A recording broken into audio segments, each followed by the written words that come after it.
दास नाम के महापुरुष वैश्य थे, बनिए थे और वैष्णु साधु से दीक्षित थे। विष्णु जी के पुजारी थे, विष्णु जी को इष्ट मानते थे, साथ में शंकर भगवान की भी पूजा करते थे। जैसे भी हमारे धर्म गुरुओं ने हमारे को जो ज्ञान दे रखा है, हम वैसे ही वो लगा हुआ था। और रूपदास नाम के एक वैष्णव संत से दीक्षित थे।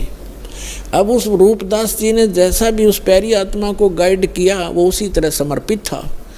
उसने बता रखा था रूपदास जी ने कि 68 तीर्थ करने चाहिए, अमरनाथ चारों धामों को भी अवश्य वहाँ जाना चाहिए, एकादशी का व्रत करो, हरे राम हरे कृष्ण और भोलेनाथ शंकर भगवान का इसका जाप करो, ओम नमः शिवाय आदि।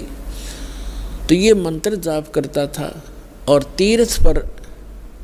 तीर्थ भ्रमण के लिए वो चले। वहाँ से जब भगवान उनको मिले उस समय लगभग 80-82 वर्ष की उम्र थी, 85 वर्ष की उम्र थी धर्मदास जी की। तीर्थ यात्रा पर गए हुए थे मथुरा के तालाब में, जहाँ भगवान, जैसा कि हमारे धर्म गुरुओं ने बता रखा था कि यहाँ श्री कृष्ण गौ चराया करते थे, इस सरोवर में नहाया करते थे, गौओं को पानी पिलाया करते थे।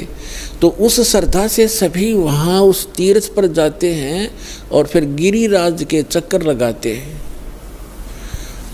अपने आत्माओं, ये भोली आत्मा ये तो कहती हैं कि रामपाल तो हमारे देवी देवताओं को, धार्मिक तीर्थों को जो है सब अच्छे नहीं बताता।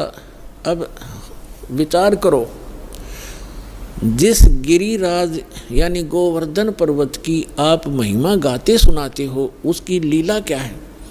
जैसे धर्मदास जी को परमात्मा मिले, फिर उनसे पूछा कि आप,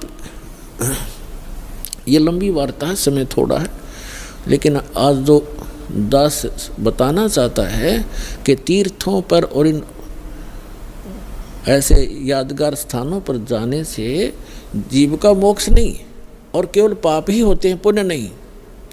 क्योंकि पुण्य तो इसलिए नहीं कि शास्त्र, वो श्रीमद् भगवद गीता में वर्णन नहीं उसका, और जो शास्त्र में वर्णित साधना नहीं है वो अध्याय नंबर 16 के गीता के मंत्र 23 में स्पष्ट ही कर दिया है कि शास्त्र विधि को त्याग कर जो मनमाना आचरण करते हैं उनको कोई लाभ नहीं होता, ना सुख होता, ना गति होती और ना ही उनको कोई सिद्धि प्राप्त होती। यूजलेस।